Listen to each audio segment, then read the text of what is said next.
I don't know what it is about Double Dragon that just epitomizes that late 80s NES feeling for me. Maybe it's that awesome soundtrack. Maybe it's the martial arts theme, which was what the obsession was for kids in the 80s. Or maybe it's that rough and tumble street fight vibe that it gives that made all of us afraid to walk down alleys in New York City. I don't know. But whatever it is, when I think about the NES, I think about Double Dragon. And this game was so good and so prolific. I had friends, almost every friend had a copy of Double Dragon, rented Double Dragon, played Double Dragon. We loved Double Dragon. And that doesn't mean that we were good at Double Dragon. Um, and I think that very few of us were, even aware of the fact that the game was as short as it was. This is only 4 stages. We knew the first 2 stages backwards and forwards. We would see the beginning of stage 3, but there's something about that halfway point of mission 3 that we never really got past. And I think it has something to do with kind of this archaic wall that you hit where there's some things that you need to know in order to progress that the game does not prepare you for. It does not teach you or show you what to do. So we knew how to have fun. We knew how to punch and kick and jump kick our way through a couple levels of excitement, but that was about where it ended. Well, a couple years ago, I decided I no longer wanted this to be one of those games that I never got to see through to the end. So I made it my mission to learn this game and to get good at this game. And I will say, for the most part, I was successful. There are some cheap things to this game, and that's unfortunate. But there are ways around them, and maybe with this video, I can help you also figure out how to finish this game, how to take out the shadow boss, and how to unleash your inner dragon. Okay, so one of the first things that we need to discuss about this game is how leveling up and how gaining new abilities works. When you start the game, you'll notice in the bottom left-hand corner that you have a number of hearts. These hearts represent your skill. You can get up to a total of 7 hearts, and each time you gain a new heart, you're going to gain a new power up or move. Um, you'll see, kind of as I'm punching these Williams, the score on the left, right now it's like around 400. That's more or less your experience. When it hits, I think 1,000 is when you'll gain a new heart. That might scale as you get higher. I forget exactly. Every different attack that you use is going to get you a different number of points. The punch is an inferior attack to the kick. It has less range, so you're more likely to get hit yourself. Um, and it does a little bit less damage than the kick. However, you do get more points for it. So early stages, it's worth trying to use punch as much as possible just to get those skills because you are going to want to be into the 5 or 6 hearts by the time you get to missions 3 and 4.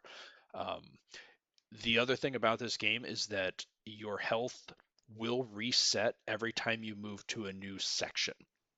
So moving through this first kind of street section, it's not too bad. You're going to take some damage. That's okay, because as soon as you go into the garage, it's going to come back. So work your way through, stick to punches.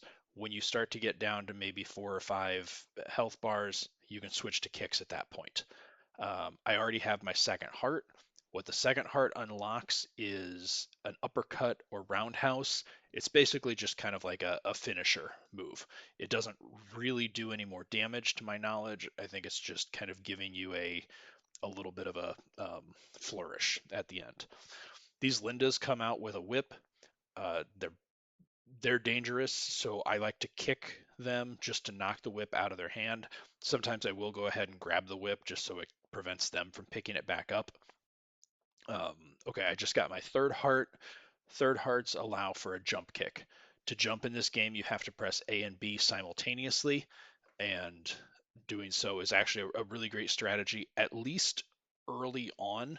Um, Later in the game, the jump kick is actually not that effective because most of the enemies will duck it. Uh, we came into this final room here. You see my health came back up. You can either punch these guys, kick them. It doesn't really matter. You're not likely to lose much health in this room. The Yobobo comes out here at the end. You can try to take him out with just punches and kicks to score some points. If your health gets down too far, I'll show you the trick where you can take him out easily by just punching him and kicking him off of the conveyor belt. Um, Jump kicks usually still work on him. So if you kind of lure him toward the far right of the conveyor belt, you can jump kick and knock him off. You're better off to just kind of kill him on your own, get the points, because like I said, you're gonna need them. Um, Moving on here to mission 2, things are still pretty straightforward. So here these ropers are going to come at you with the box. I don't know what's in that cardboard box, but it's apparently something heavy because it'll knock you over. You can either pick it up and throw it at them yourselves, but again, I really recommend just sticking to the punches as much as possible to get maximum points. If you really need to, or if you get desperate, go for a weapon or go for kicks. Okay, we got our 4th heart now. We're getting to be in pretty good shape. Keep moving through and just fighting your way until you get to the next section here.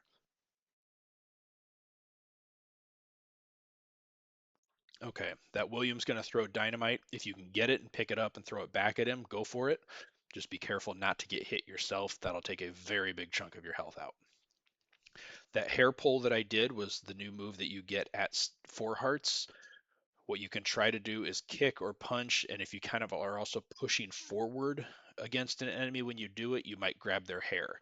At that point, you can press either A or B to knee them, and then you can kind of press behind you to kind of throw them over your shoulder. You'll usually get like 5 knees, each one doing more damage. It's kind of best to, I like to do like 3 knees, or I'm sorry, 4 knees, and then throw them to get some distance, and that kind of maximizes the damage you can get. But you kind of want to just watch and see, is there another enemy coming at you? Is it better to throw them behind you or to just keep kneeing them and knocking them down? Some more Lindas like before, go ahead and grab the whip just to keep it out of their hands and you can kick forward.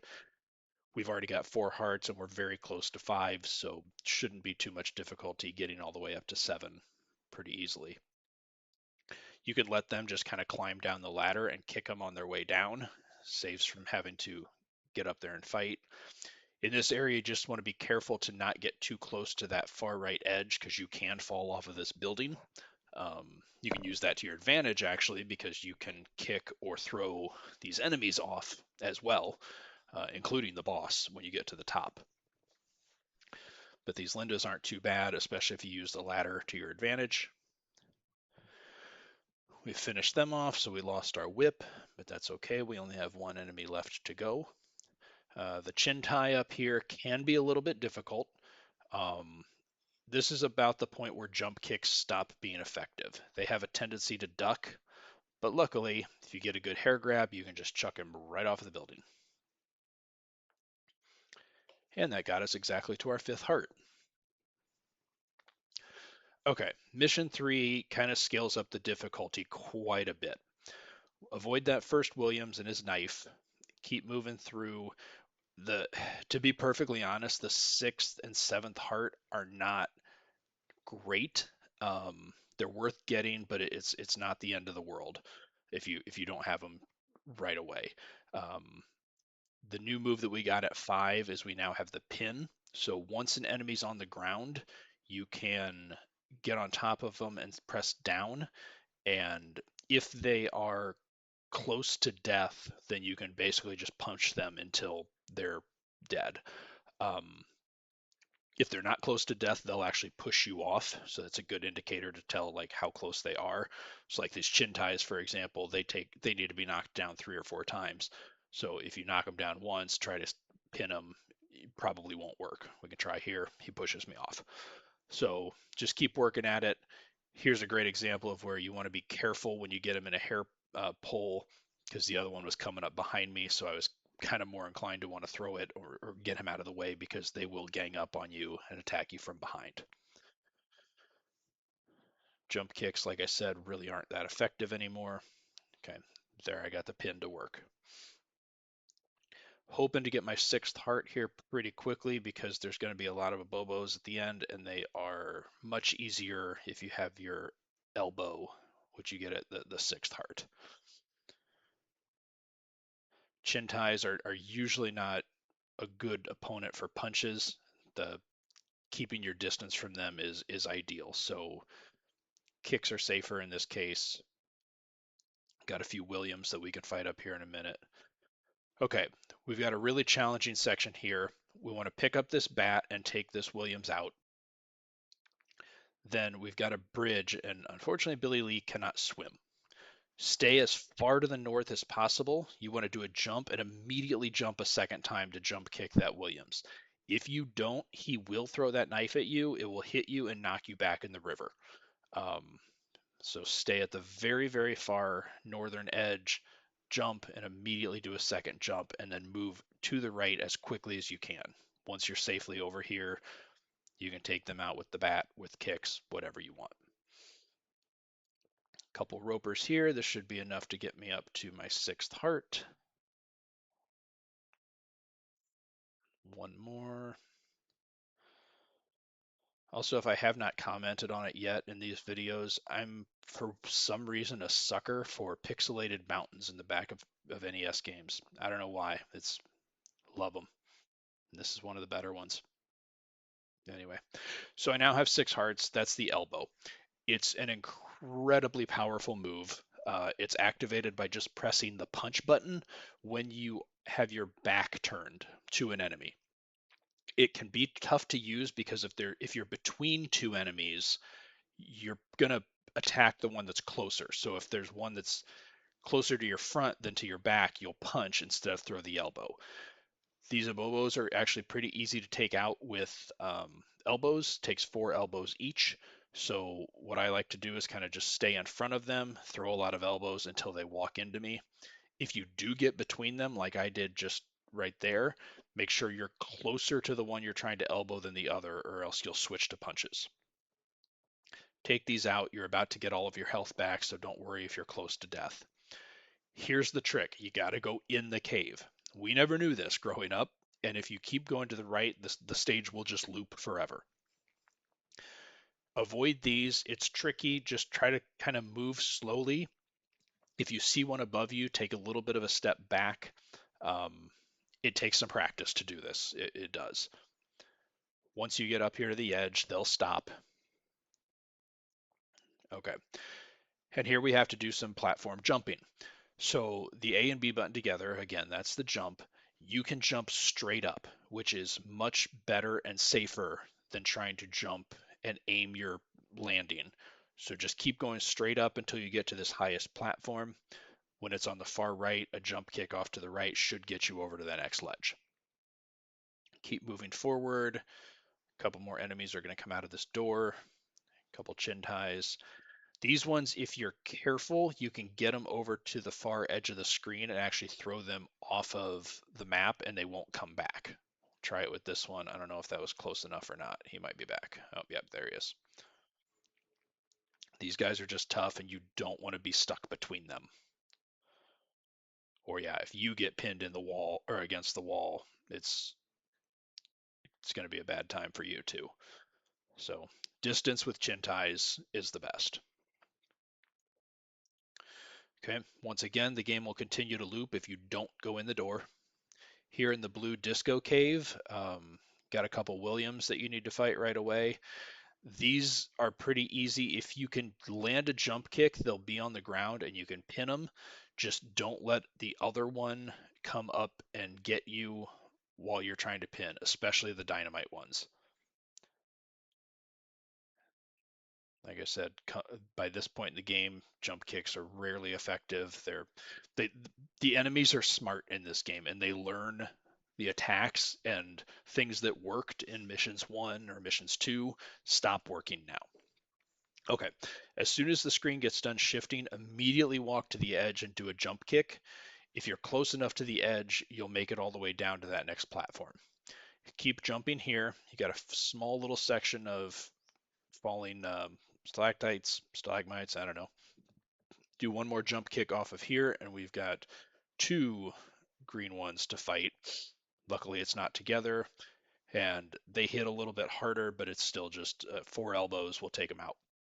The trick here is don't get yourself pinned against the wall and give enough distance that they can walk into your elbow. If you're standing right on top of him when he stands back up, you won't be able to hit him. So take a few steps away, start elbowing, let him walk into you. When you're done, go into that cave, get some health back. We're almost done with mission 3. Okay, for this section, there's going to be a whole lot of Lindas that start coming out. Just take them all out one at a time. You can actually have a little bit of a fun time here on this edge and just start chucking Lindas. If you get good timing, you can just hit them one after another, take them all out. Can't get my rhythm. There we go. Chucking Lindas. Chucking Lindas. Be a good band name.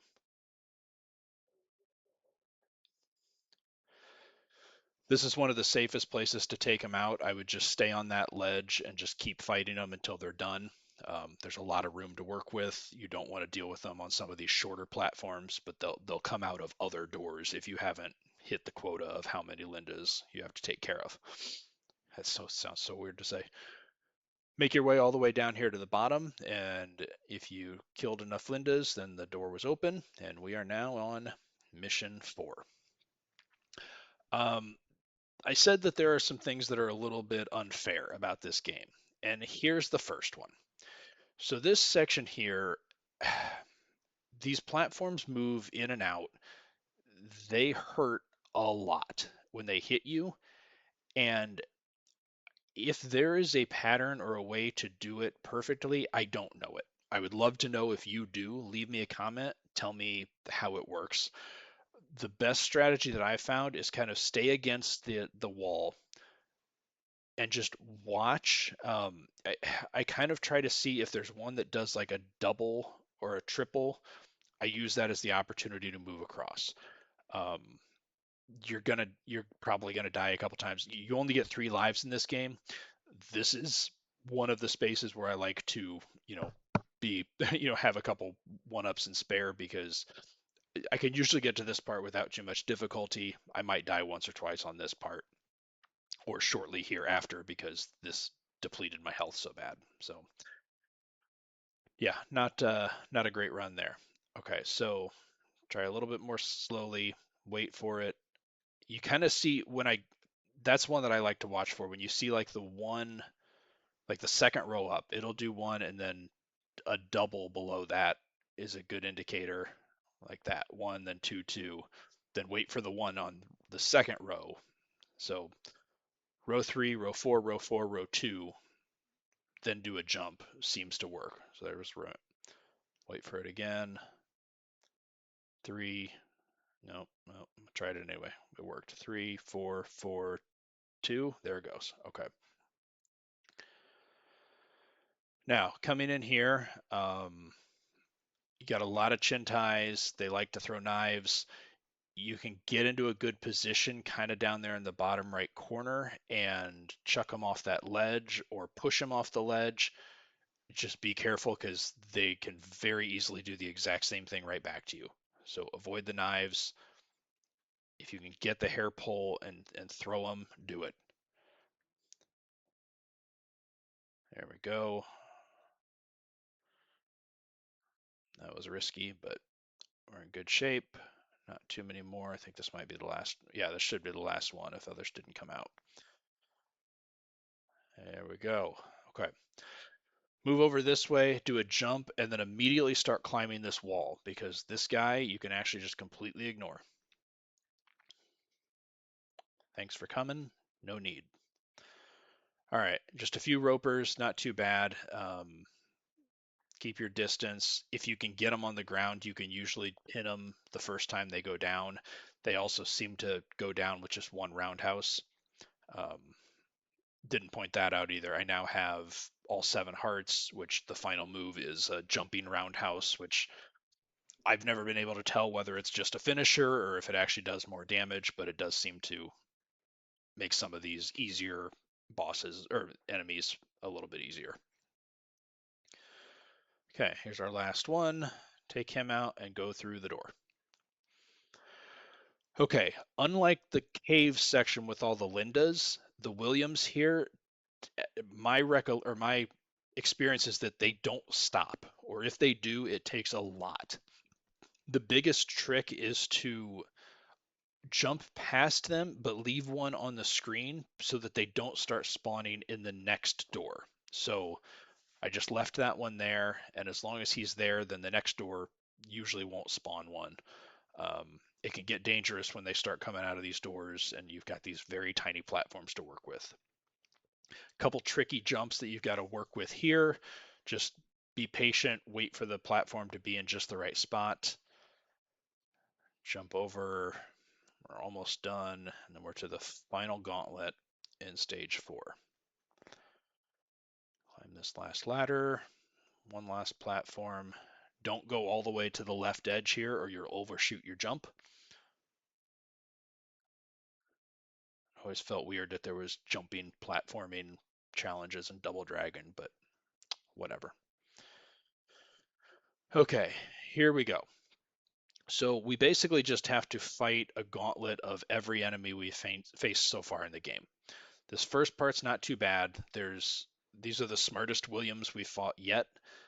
You can still pin them after one knockdown, but they will dodge your jump kicks. They will dodge your roundhouses. So it's really just a kick and hair pull, throw, pin, but just be quick because you don't want one coming up behind you and sucker punching you. Also, don't go too far down on the screen because you can walk down into those spikes, and that's a good way to have instant death.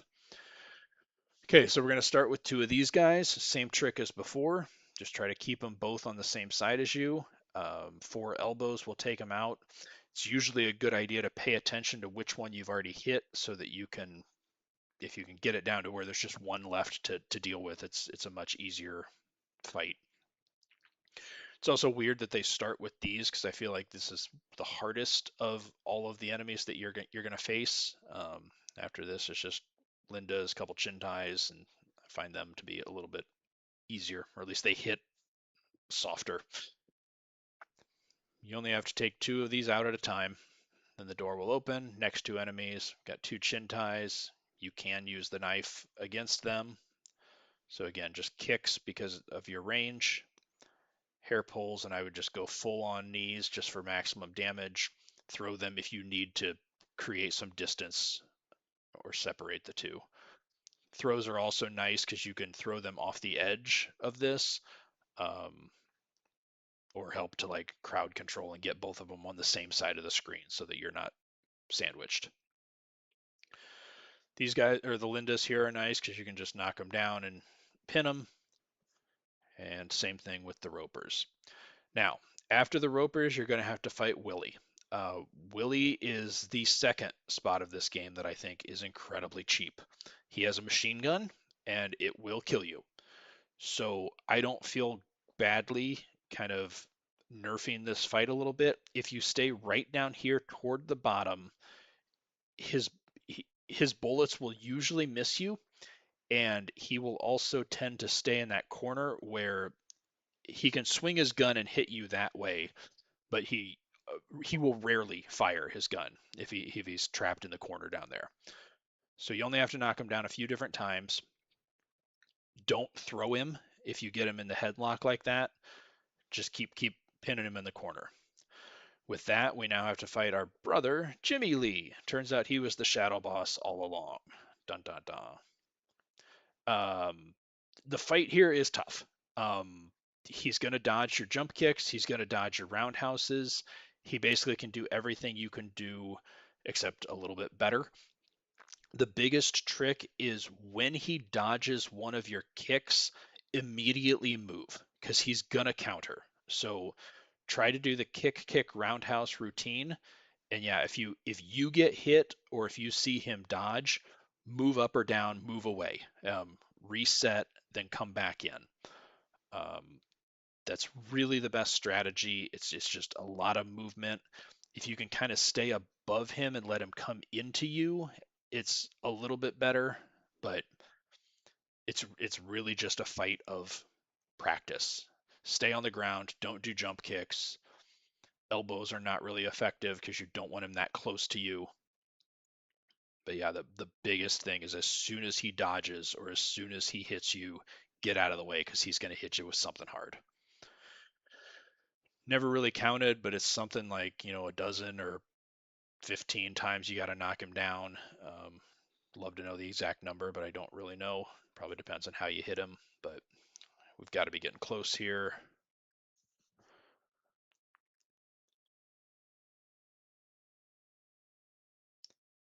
Pinning him in the corner doesn't always work. Sometimes it just gives you less mobility too. You want to be able to move. You want to be able to keep swinging and ducking and moving around. There we go. And with that, we are able to rescue Marion, save the day. We are the hero. Oh, isn't that adorable? So with that, you have Double Dragon.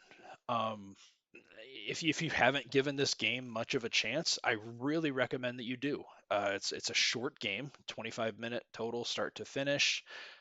There's even a fun mode B that you can play, which is almost like proto Street Fighter 2 in a way. Um, you have to play as the same character, so you can't like be Linda versus William, but you can be a Linda on Linda fight or a Roper on Roper fight. Like it's a cool thing. My friends and I played the Mode B a lot growing up. It was just such a cool concept, and this was long before we knew anything about other, Street Fighters, Mortal Kombat's. None of that existed at that point. So yeah, if you're a fighter, or if you like, that kind of fighting game, if that's your genre, this is a fun little prototype to see where some of that idea came from. I don't know if this was truly one of the first. I wouldn't be able to say, but fun little twist. But yeah, Double Dragon's great. I would also recommend checking out the arcade game. It changes a lot, although it's got a very similar vibe. They were not able to perfectly port the arcade to the NES just because of limitations. But I honestly think that I think those limitations were so good because what we got because of the limitations, I would honestly say is a better package. I love the arcade game, but I truly love this NES game. So hope you enjoyed it. Hope you enjoy this game as much as I do. Um, Hope it inspires you to give it another chance and play it some more. Hopefully you can one day beat Willie yourself, or if you are, even better, if you know other ways, other tricks to take him out or take out Jimmy, let me know. Leave some comments. Tell me your tricks and your techniques for getting through this game. If you can get through the pillars in Mission 4, let me know. Or just anecdotes and stories. You grew up with this game. I want to hear it. I want to hear about it. Share the love. So anything, anyway, more than anything, I very much appreciate you watching. Um, can't wait till we do another video. Leave a comment. Let me know what you want to see. Till next time.